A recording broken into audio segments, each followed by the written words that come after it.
Selamat malam teman-teman, masih di channel Dunia Filsafat, masih di tema tentang filsafat ilmu.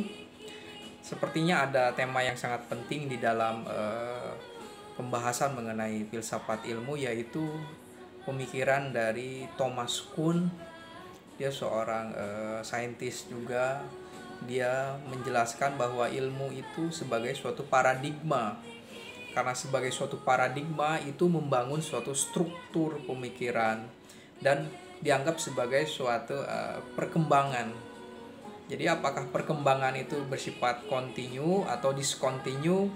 Bagi Kuhn, Thomas Kuhn, perkembangannya tentu saja adalah bersifat diskontinuitas.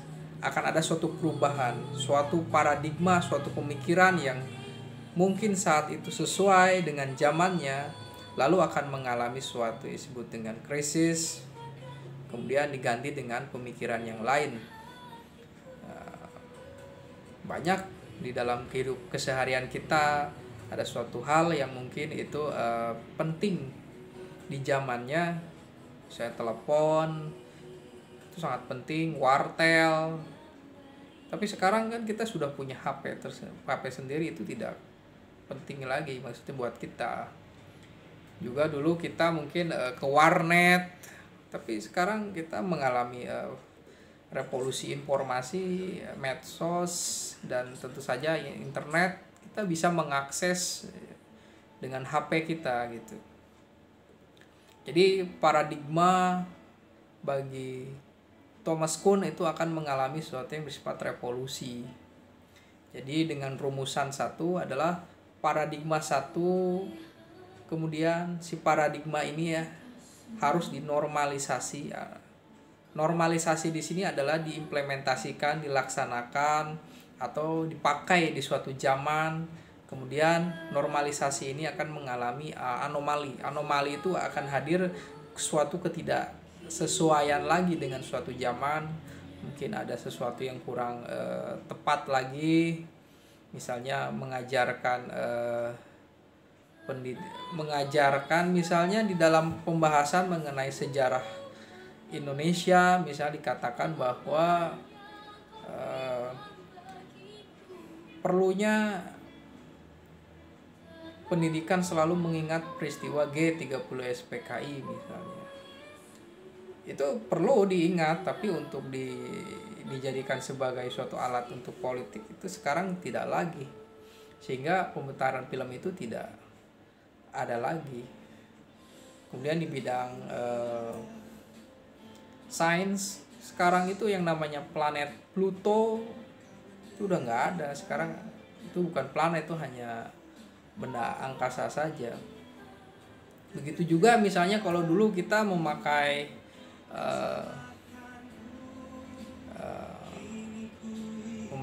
kendaraan untuk transportasi, tapi sekarang kita punya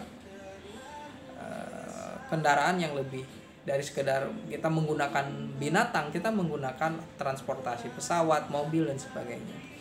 Yang pasti paradigma satu akan mengalami normalisasi dari paradigma itu.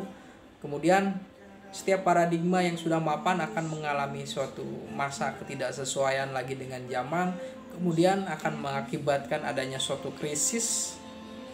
Nah, krisis ini adalah akibat suatu ajaran atau suatu rumusan kebenaran tidak sesuai lagi dengan zamannya, sehingga menghasilkan perubahan atau revolusi di sini. Dan itu akan menghasilkan paradigma yang kedua. Disinilah yang disebut dengan revolusi paradigma. Di dalam kehidupan kita ini mungkin ada sesuatu yang tidak sesuai lagi dengan kita, apa ya? Mungkin suatu saat orang punya restoran secara fisik, tapi mungkin di satu saat kita tidak perlu punya restoran untuk bisa berjualan. Kita punya restoran online, sangat penting sekali.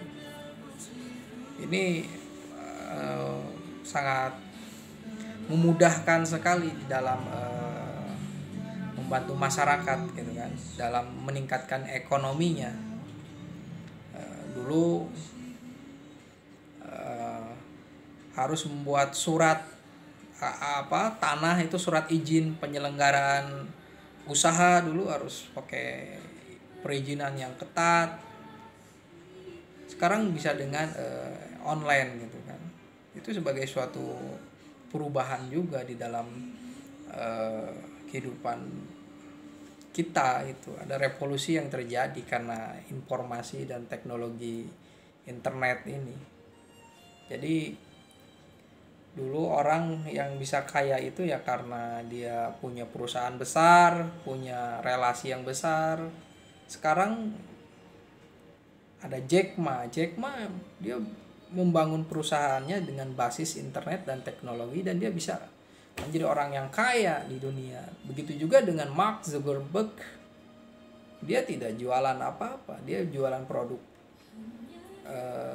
teknologi, Facebook, dan itu memberi kesempatan kepada orang untuk bisa berkomunikasi dengan sesama lainnya, dan ini sangat penting sekali.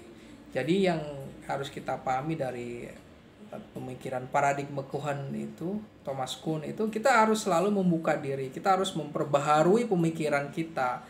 Kita tidak bisa beku dalam satu pemikiran, bahkan kita tidak bisa tidak menerima zaman kita ini. Perkembangan sainsnya dalam membantu kehidupan kita juga ada paradigmanya itu seperti apa gitu. Apakah seperti Mark Zuckerberg yang membangun metaverse, lalu seperti apa itu realistisnya. Kita akan selalu melihat perkembangan itu, tapi tentu saja prinsip filosofis yang berusaha untuk memahami mana yang relatif, mana yang absolut, mana yang bersifat kesadaran palsu, itu kita harus selalu pegang. Karena kita hidup di zaman apapun, tentu saja yang dicari adalah makna, menyadari diri kita sendiri, memahami apa yang kita pahami tentang dunia ini, tapi tidak lepas dari pondasi kedirian kita gitu.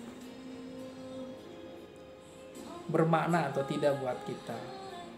Terima kasih.